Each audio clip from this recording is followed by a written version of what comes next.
First of all, I have to say hello to Brodie Sutherland. He is located in Hood River, US, and he's a product manager for Cabrinha foils, especially for wing foils or also for kite foiling and all the other prawn stuff and everything.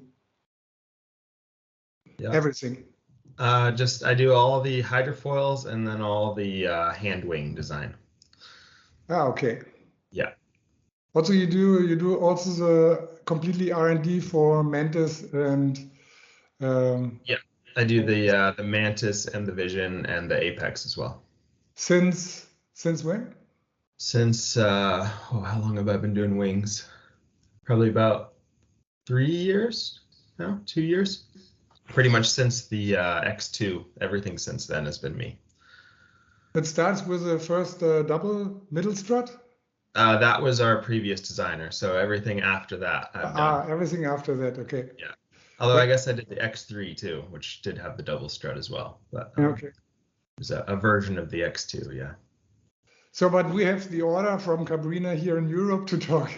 We don't have to talk about wings. We have to talk about today the foil program, especially the Wingfoil program. First of all, could you please explain what is for what?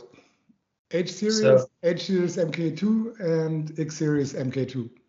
Yeah, so we basically we tried to come out with like a very simple line of foils. A lot of people have like a lot of different wings and it can be very confusing. We wanted to just say there's 2 series of foiling. They're based on sort of different styles of riding, and depending on what you want to do, you pick one or the other. And so obviously the whole system you can interchange and mix and match. So if you want a different wing for a different thing, you can just buy one setup, but you have all the options there. But we didn't want to make it too confusing and have like all these different foils, and just want to make it really simple. So the H series is our high aspect line. It has sort of a longer wingspan for the cord. That's designed for mostly like really good efficiency and glide. It doesn't quite turn as well as some of our lower aspect foils, but it's geared at just sort of more speed, a bit more high performance riding. Then on the other side of the spectrum, we have our X series, and that's more of a mid aspect foil. Those are a little geared towards beginner to intermediate riders, people that want to surf more, do turns, sort of that style of riding.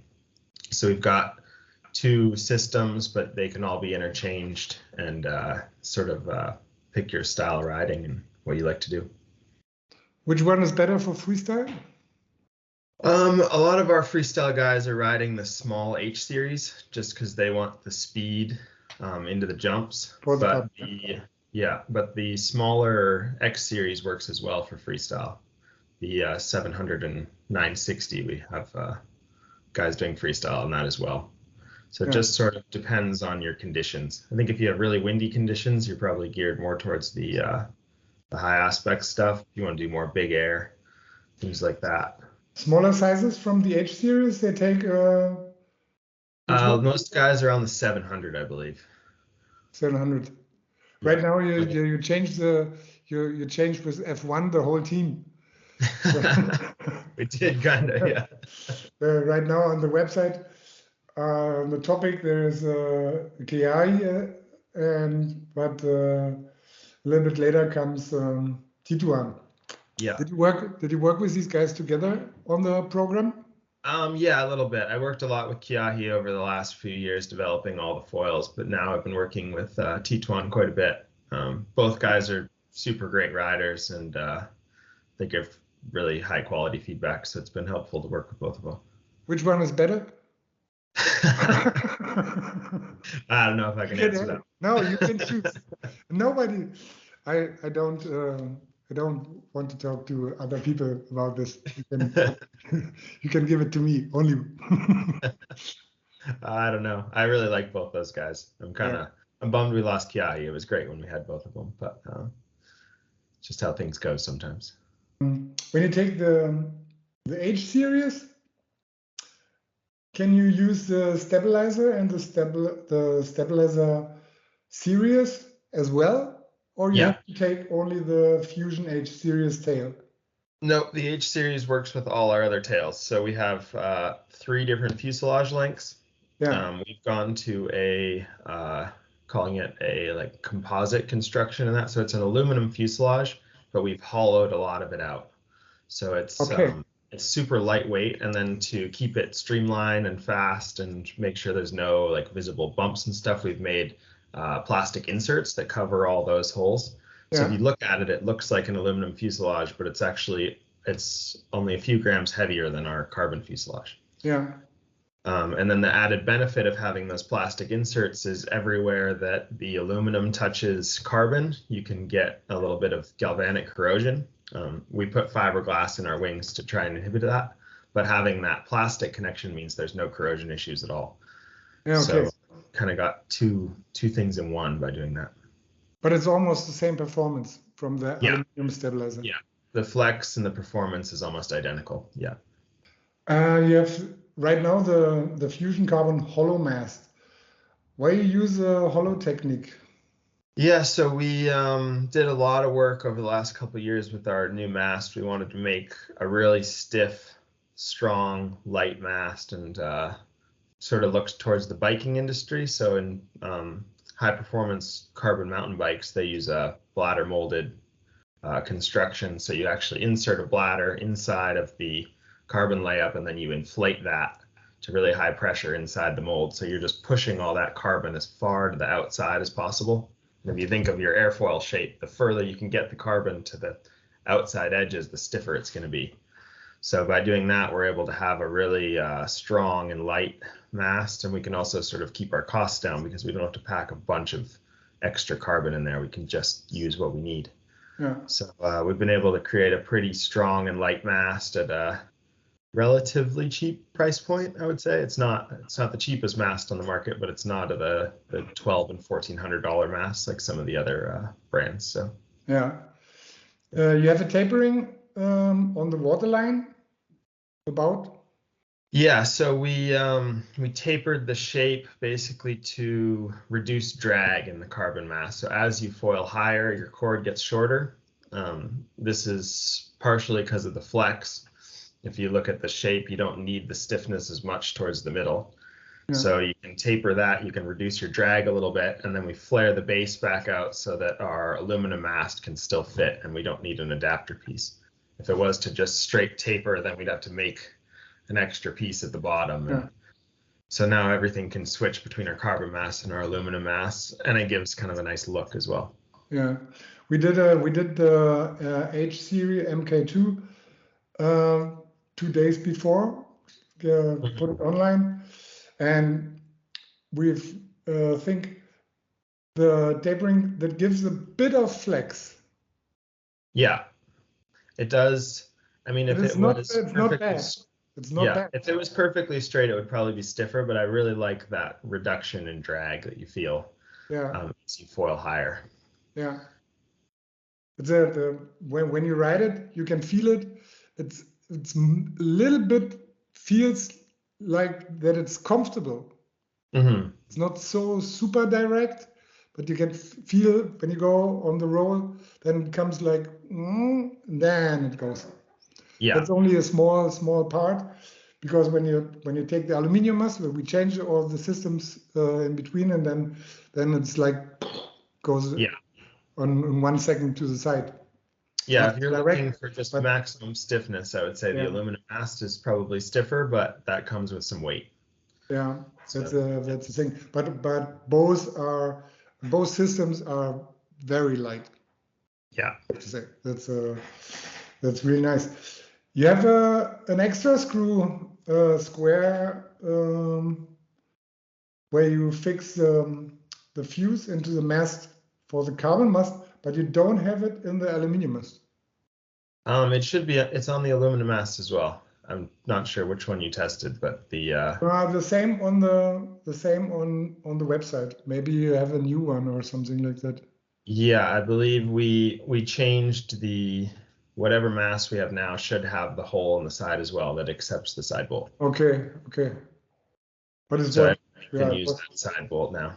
Yeah, it was no stress. We just added that side bolt because it sort of allows you to it keeps that connection tighter for the life of your foil. Because Yeah. a lot of foils, you'll see those tapered connections. They're really tight the first time you get it, and then a year down the road, they're a little looser, and then 2 years down the road, they're a little looser. So by having that side bolt, we've really just like squeezed the mast nice and tight, and you get a lot less wear in the connection. What do you think? Is the hollow mast also strong enough for freestyle extreme? Yeah. Yeah, we haven't seen any major breakages in the hollow mast. I mean, we tested it pretty extensively, and you can see Tituan's jumping really high these days, and he's not breaking them. So, yeah, I feel pretty good about the strength of those masts. You test also different gear, not your own stuff. Yeah. You know probably the F1 Eagle. Yep, I do. What do you think? H series MK2 or the Eagle, or maybe the H series? Which one is the best? Which one is the best glider? The H series MK2. I think it just has better glide, personally. That Eagle is an incredibly stiff setup, but it is. I mean, when you run it with their high modulus mast and all the other parts, but it's a pricey foil. So I really like the efficiency and glide we've achieved in the H series MK2. I also think we've done a really great job with the tip reaching performance. I enjoy sort of popping the tips of the wing out every once in a while in a turn, things like that. So I think I'm really happy with how that wing's come out. Yeah, that was one of the really special things. The reaching performance is unbelievable. You have a cooperation with, what is the name, Cytec or CTEC? Syntef, I believe. Yeah. It's a water channel or something like that where you test all these things. Yeah, they have a tunnel that they can run water through, or they have a tow tank where they can actually tow the foils at different angles and things through the water and get really high quality video.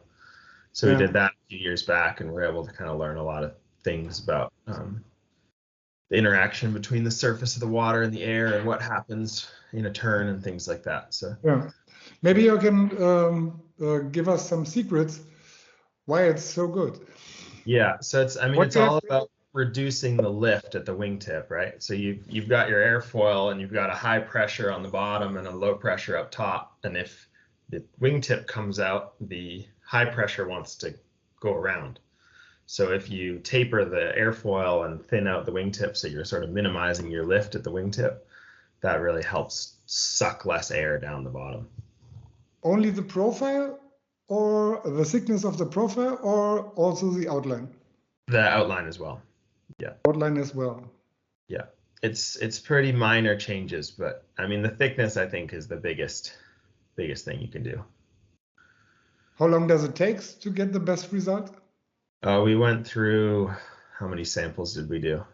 We kind of started learning with the first H series, so we did probably like 8 to 10 different samples with that. And then with the Mark II, we were able to just refine the design from there. So we only did probably 3 or 4 to make that change. Yeah. We tested the H series 1.5 years ago, and that was also one of the was an amazing foil. Yeah. What was the reason to give a MK2 on top, or is it on top, or is it different? The biggest difference between the Mark I and the Mark II is the profiles. So the Mark II has a much thinner profile, especially kind of the center is about the same, but as you go out the wing, it tapers to be thinner. So you just get a much faster, more efficient foil. And then we also saw a trend in the market. Everything was going higher aspect, even in the bigger sizes. So we wanted to we kept the same aspect ratio through all the wings in the Mark II series, where if you look at the Mark I, the aspect ratio goes down as you go up in size. Yeah, it's a little bit like what we figure out when you take right now from the Mark II, the 850, it's almost the same like the 1000 from the first one. Yeah, we bumped everything up just a little bit. Okay. But we did keep the 800 and the 1000 Mark I's are still in our range because we had really great feedback on those. A lot of people just liked those as a more like I would say like an entry level high aspect foil. They're a little friendlier to ride, maybe not quite as fast. And that 1000 just has something really special about it. It's just so nice to turn, but still has a lot of glide. So decided to keep those in the range. They were too good to let go. So when somebody is more into surfing, what do you think? What is what will be the best one for a wave max up to 2 meter and an intermediate rider to go downwind with some smooth turning or something like that? Yeah. I think for the surf foiling, if you're like just learning to surf foil, I would probably grab like the 1240 X series. It's just very friendly and it sort of keeps pace with a smaller wave. If you jump straight onto a high aspect foil, you'll find a lot of times you go to stand up on the surfboard and you pop up and you kind of outrun the wave. So if you have a little bit slower foil, you can sort of stay back in the wave in the pocket and ride better. If you're looking to get into like downwinds, like I do a lot of SUP downwind foiling. So I'll ride the 1050 H series. That's sort of my higher performance foil. But then my girlfriend's been learning the last couple months, and she's been on the 1240 X series just because it's a little more friendly takeoff. Yeah. Yeah. So the I don't know, you can kind of go back and forth between the X series and the H series. There's a lot of sort of depends on which style of riding you're looking for. What would you think? You have 3 different sizes from the stabilizers. You can use it for all these different wings, different front wings, and where's the difference for the only for somebody who start with this program? I think a lot of people, they get their 100% focus on the front wing right now. Yeah. But the whole airplane is also with the back. Yeah, exactly. You know So it's all about balance. So if you look at our whole range, we've got a range of sizes of front wing, and then we have a range of sizes of back wing, and we have a range of sizes of fuselage. So in general, if you end up in the middle size-ish on the front wing, you're probably going to be on like the middle on the back wing. And then if you want to tune your ride up or down, if you want more stability, you could go bigger stabilizer or longer fuselage.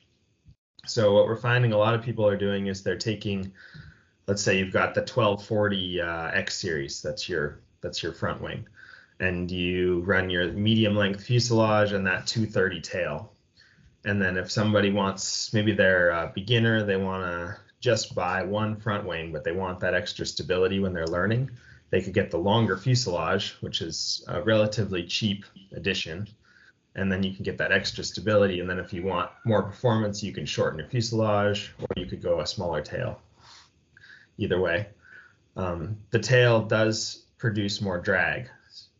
So having that bigger tail means you're a little bit draggier foil, and going smaller will pick up some more speed and some performance, but that comes with some pitch sensitivity. So I would just say if you look at the whole range, if you're on the smaller end of the front wings, you probably want to be on the smaller end of the tails. And if you're on the upper end of the sizes, you probably want to go up in tail size. That's kind of how we've set everything up. Yeah. The design for the stabilizers, when you're in the R&D, what is your focus on performance or on control?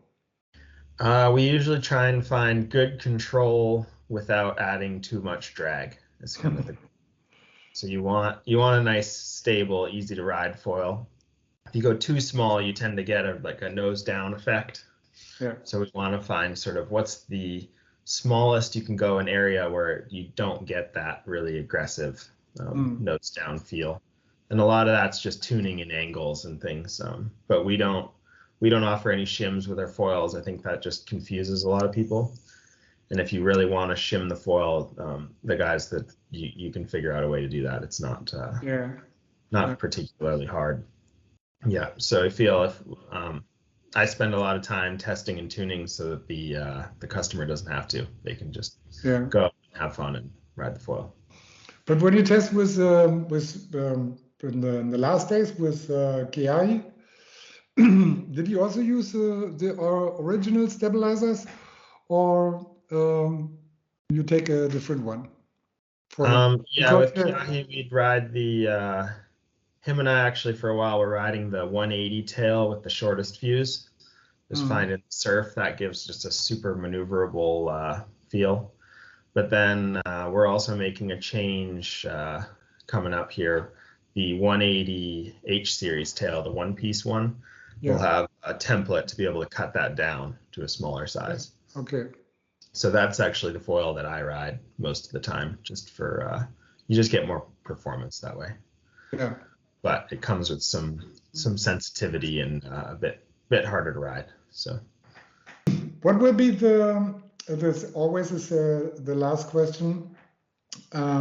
Everybody hated. What is coming in the future?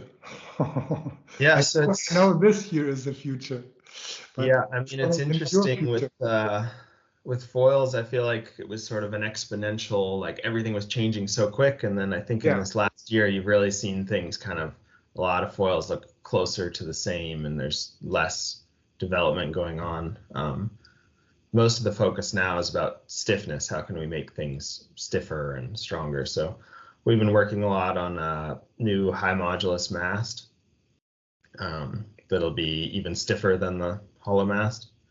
That's probably our next upcoming thing, but we really want to spend a lot of time refining that and making sure we balance the costs and the materials and everything, make sure that's the best mast we can come out with. So not exactly sure when you'll see that, but that's probably the next thing coming down the pipeline.